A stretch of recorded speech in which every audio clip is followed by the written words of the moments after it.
Landas kontinen di luar 200 mil laut itu yang akan kita pelajari hari ini. Tujuan kelas hari ini adalah kita ingat UNCLOS dulu. Di situ ada garis pangkal, ada perairan pedalaman di dalam garis pangkal itu.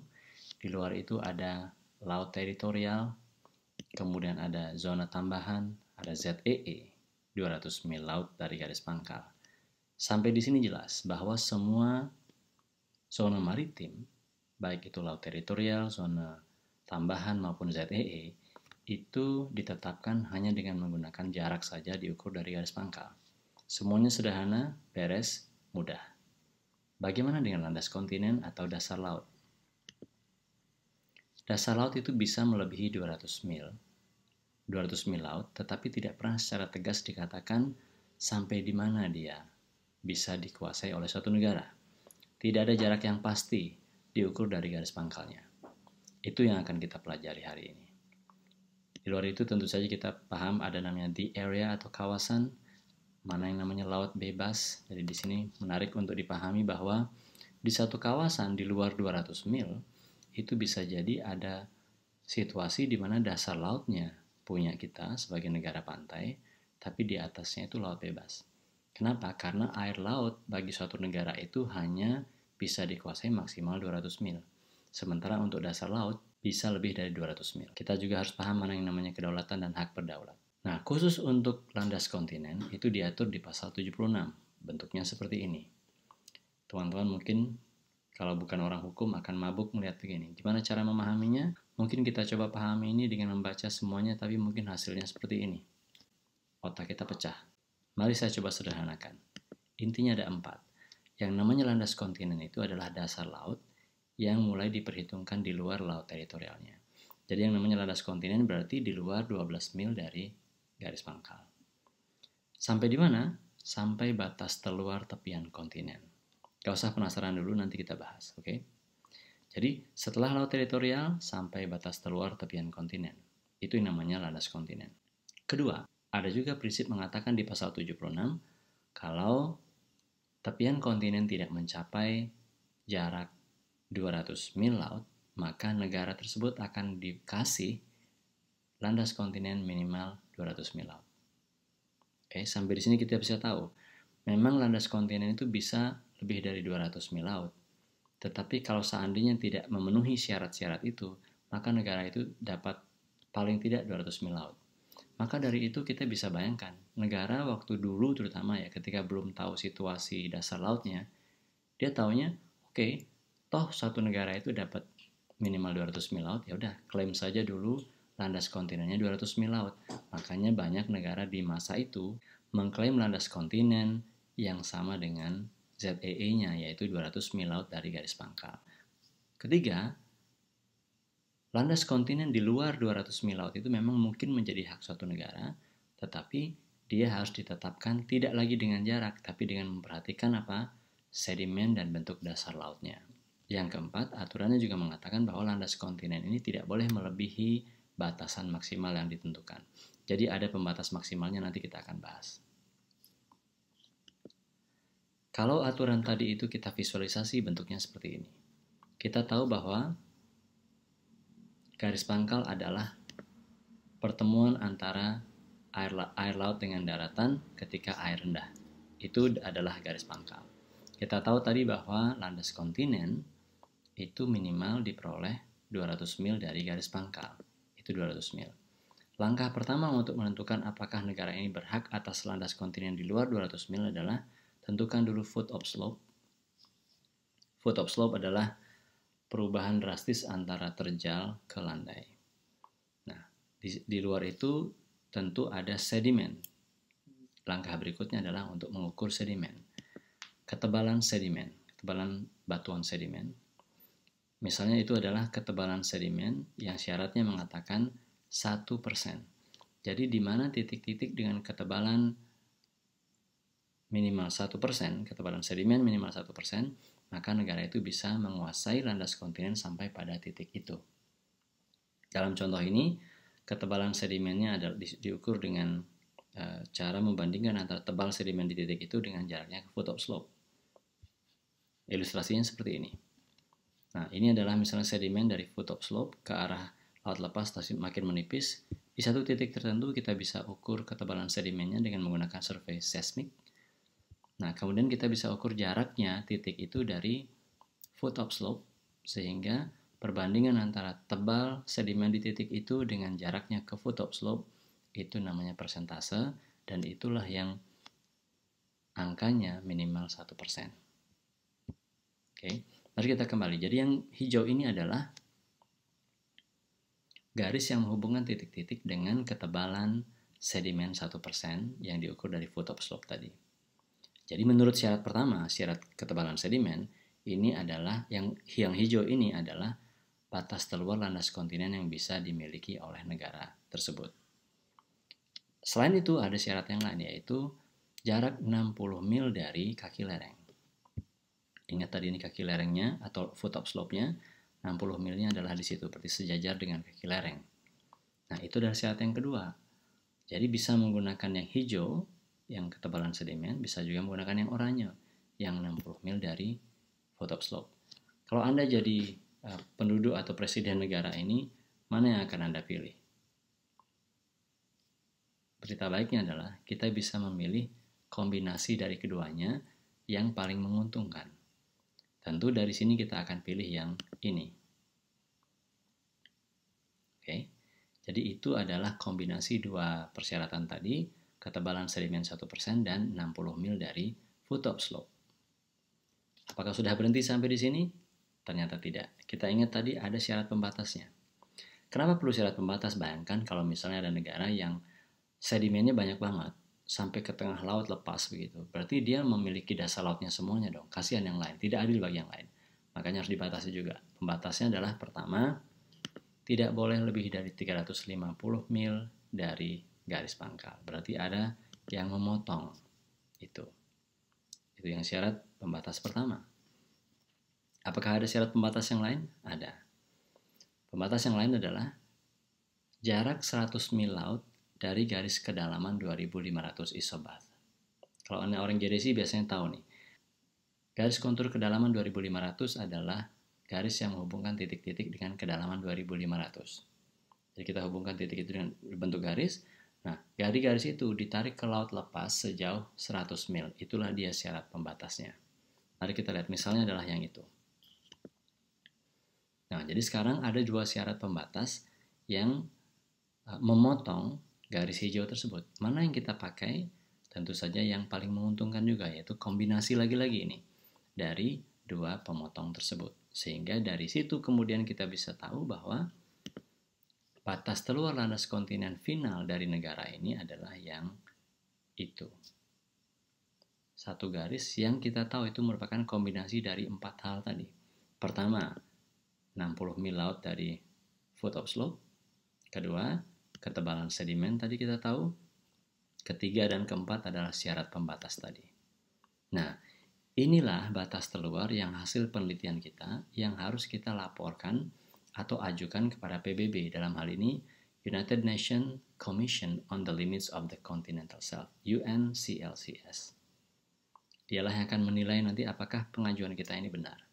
Kalau pengajuan kita benar, kita akan direkomendasikan dan inilah yang menjadi batas terluar landas kontinen kita yang sifatnya final dan mengikat. Nah, ini tadi dalam bentuk 3 dimensi. Mari kita lihat sekarang yang tanpa atas ya, dari peta gitu. Ini adalah daratan yang tentu saja ada garis pangkalnya. Katakan ini adalah contoh garis pangkal normal. Kita tahu tadi maksimal atau minimal landas kontinennya dapatnya 200. Itu adalah landas kontinen minimal dan juga sekaligus sebagai ZEE 200 mil laut dari garis pangkal. Oke.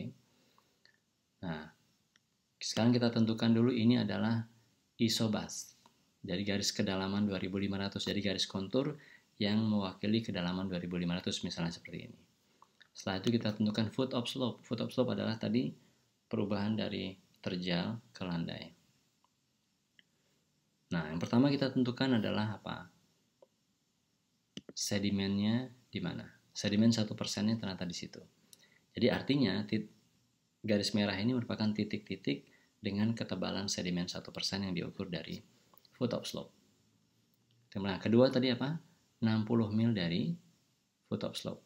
Foot of slope-nya yang oranye itu, berarti 60 milnya yang ngikutin itu. Itulah 60 mil dari foot of slope. Oke.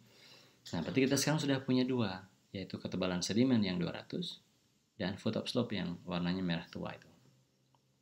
Kalau yang kita pakai, masih ingat tadi, kita bisa kombinasikan keduanya. Ingat, landas kontinen itu minimal, betul, 200 mil laut. Berarti dia 200 mil laut di situ minimal. Lalu di sini menggunakan 60 mil dari foot of slope. Setelah itu menggunakan ketebalan sedimen 1%. Yang paling menguntungkan, paling terluar intinya. Yang terluar, sorry. Nah, dari situ kita kemudian ingat lagi bahwa ada syarat pembatas, yaitu tidak boleh lebih dari 350 mil dari garis pangkal. Apalagi syarat yang lain? 100 mil dari kedalaman 2500. Garis kedalaman 2500 tadi yang biru putus-putus ini, itu yang garis kedalaman 2500, berarti ditarik keluar sejauh 100 mil.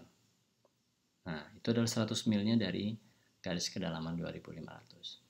Maka kita sekarang punya pembatas dua, yaitu 350 mil dari garis pangkal dan 100 mil dari kedalaman 2500.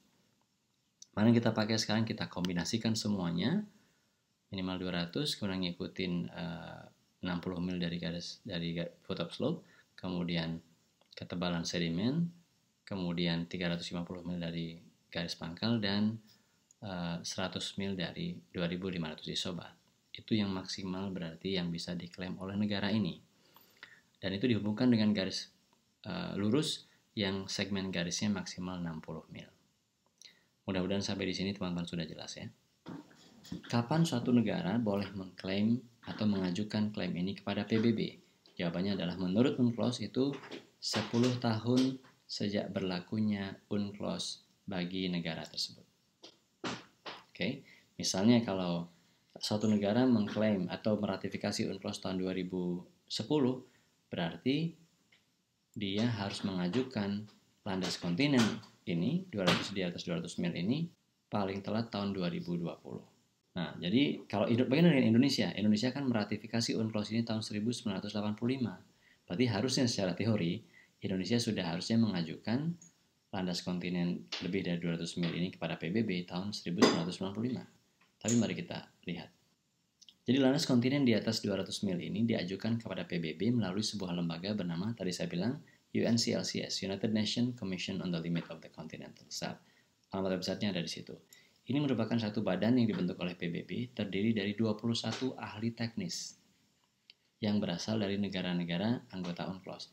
Jadi ini diajukan oleh negara anggota UNCLOS lalu dipilih dalam proses pemilihan anggota CLCS yang resmi sifatnya. Oke.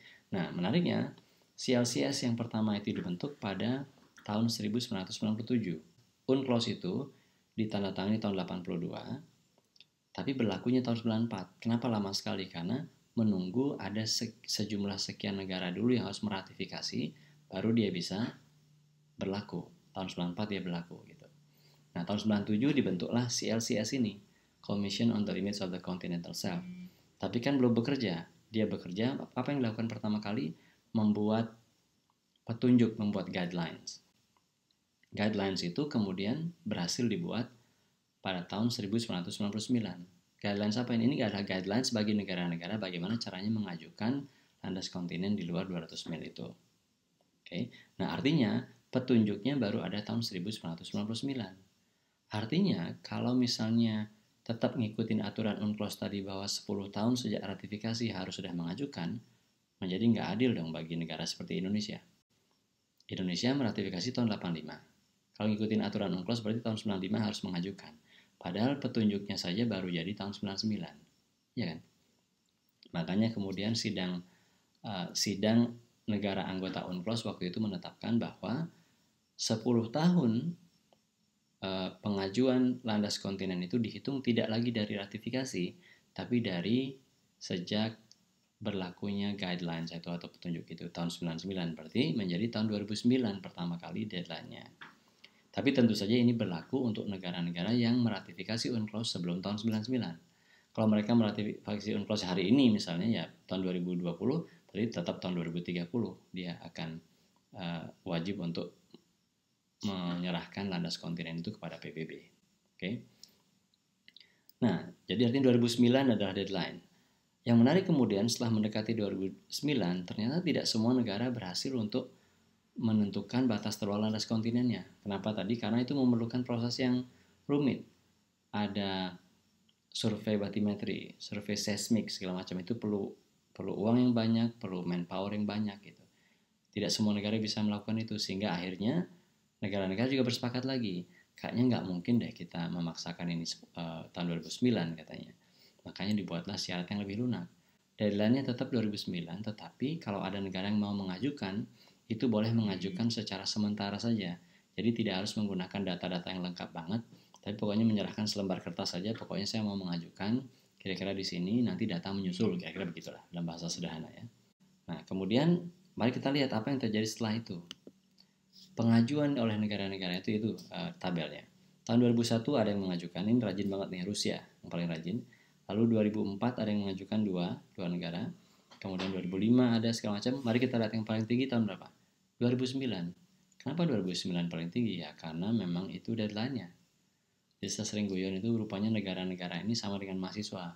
Kalau nggak deadline nggak ngumpulin tugas gitu kan. Sampai tahun 2019 juga ada yang mengumpulkan batas telur landas kontinennya. Indonesia di mana? Indonesia mengajukannya tahun 2008 dan 2019. Nanti kita bahas secara detail. Nah, kita sekarang mikir negara seperti Indonesia, berarti di mana kita bisa mengajukan landas kontinen lebih dari 200 mil? Kita lihat tadi, bahwa 200 mil itu udah pasti jadi milik kita. Nggak usah dibahas lagi kan gitu kan. Tapi berarti di mana kita bisa mengajukan landas kontinen tambahan itu tadi? Berarti di luar 200 mil. Misalnya begini, ini adalah negara seperti Indonesia, punya garis pangkal begitu. Di luarnya ada 12 mil laut teritorial, 24 mil zona tambahan, dan ZEE. Nah, ingat ZEE ini berarti sama dengan landas kontinen minimal yang diperoleh 200 mil. Di luar itu boleh nggak? Boleh, kalau kita bisa membuktikan tadi dengan syarat-syarat pasal 76 tadi. Misalnya di situ boleh Indonesia klaim berdasarkan syarat-syarat teknis tadi. Tapi ini terjadi kalau kita sendirian di tengah laut, nggak punya tetangga. Kita kan punya tetangga juga. Mari kita lihat tetangga itu, misalnya itu. Negara B juga berhak atas 12, 24, 200. Berarti di situ ada tumpang tindih bahkan 200 milnya dengan negara B dari negara A. Maka landas kontinen yang di luar 200 mil yang masuk ke dalam ZEE-nya suatu negara itu nggak boleh diklaim, maka menjadi seperti itu. Oke. Lalu bagaimana dengan kalau ada negara C di situ misalnya? Negara C ini punya juga 12 mil, 24 mil, 200 mil. Kalau hanya sampai di situ dia klaim, berarti C dan A bukan tetangga, karena nggak ada tumpang tindih kan. Tapi bagaimana kalau kemudian C mengajukan juga kepada PBB bahwa dia mengajukan landas kontinen di situ? Dan ternyata menurut penelitian justifikasi PBB, ya benar dia memang berhak juga di situ. Berarti ada apa di sini? Ada tumpang tindih antara landas kontinen C dengan landas kontinen A. Berarti sekarang yang tadinya C dianggap bukan tetangga oleh A, sekarang menjadi tetangga yang perlu menetapkan batas maritim, yaitu batas landas kontinen. Jadi demikian konteksnya supaya teman-teman bisa paham di mana kita bisa mengajukan landas kontinen, di mana tidak bisa mengajukan landas kontinen di luar 200 mil laut. Nah, ini kita lihat sekarang di Samudra Hindia. Ini kira-kira lokasinya seperti ini, dan 200 milnya kita sudah lihat, berarti di luar itulah bisa negara-negara ini mengajukan landas kontinen tambahan tadi itu. Kalau kita lihat di seluruh dunia, atau terutama di Samudra Hindia, yang oranye itu adalah landas kontinen yang diajukan oleh negara-negara. Kalau kita lihat misalnya Australia di sini, yang biru ini berarti ada 200 milnya, berarti punya dia pasti. Yang diajukan sebagai tambahan dalam tanda petik adalah yang oranye ini, tambahannya. Mari kita lihat lebih teliti sekarang. Ini Australia, ini 200-nya yang sudah dia memang miliki. Kemudian landas kontinen tambahan yang ingin diajukan kepada PBB adalah yang merah itu. Menariknya dia juga mengajukan, atau dia juga tentukan yang di Antartika, padahal Antartika bukan punya dia. Tapi dia pintar. Dia bilang sama CLCS, tolong yang di Antartika ini jangan dipertimbangkan karena ini bukan pengajuan resmi gitu. Menarik nih politiknya. Setelah diperiksa oleh CLCS, ternyata kemudian hampir semua pengajuannya Australia yang merah itu disetujui atau direkomendasikan, kecuali yang hitam itu. Cukup sedikit yang tidak direkomendasikan oleh CLCS. Bagaimana dengan Indonesia? Kita tahu itu adalah garis pangkal Indonesia, itu garis batas antara Indonesia, Malaysia, Thailand, dan Indonesia dengan India dari situ. Dan di sebelah barat Aceh itu nggak ada tetangga sehingga kita bisa mengklaim 200 mil. Berarti di luar itulah kita bisa menambah landas kontinen ekstensi tadi atau landas kontinen di luar 200 mil. Yaitu itu yang kita berhasil tambah. Ini kita tetapkan dari dulu dengan survei segala macam, kita sudah ajukan kepada CLCS tahun 2008, 2011 disetujui. Itu udah resmi menjadi bagian dari landas kontinen kita. Luasnya 4.000-an kilometer lebih. Di mana lagi yang lain? Nah, ini adalah Papua.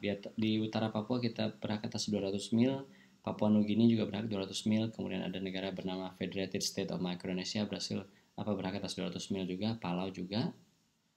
Nah, di situ setelah semuanya mengambil haknya 200 mil minimal tadi, ternyata masih ada ruang yang tidak merupakan hak siapapun untuk air lautnya.